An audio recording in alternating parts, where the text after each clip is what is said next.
Okay. How many of you in the audience saw the Coyote and the Roadrunner show as a kid? Right. If you remember, the coyote would try all sorts of contraptions to trap the roadrunner, but every time the situation would blow up in his face. It was fun to watch, but imagine that happening to a soldier on the front lines fighting for the country. Ladies and gentlemen, unpredictability of detonation is underscores the behavior of energetic materials. This is the class of materials used as propellants, explosives, and pyrotechnics in various industries. And as you would imagine, safety is a huge concern with these materials. Once ignited, there's no stopping a detonation. All we can do is predict what triggers the detonation. And for that, we need to look at the microscopic structure of the material, where the onset of detonation begins. So, what's the problem?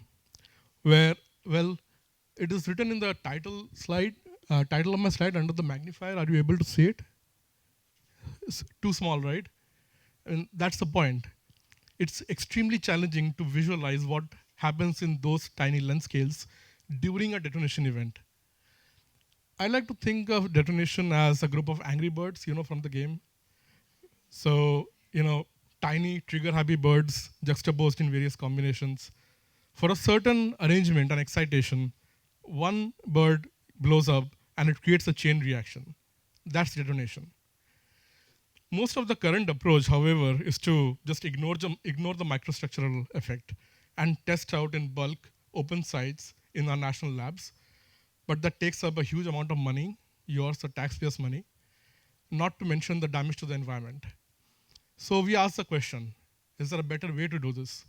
And that's where my research comes in. I'm working on using high performance computing to replicate this effect in simulations in a controlled economical environment. It comes with its own set of challenges, of course.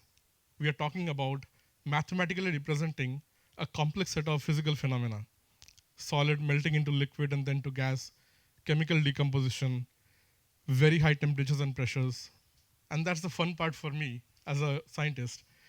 But what we get out of it is a peek into this microstructural world, which would otherwise be impossible to visualize.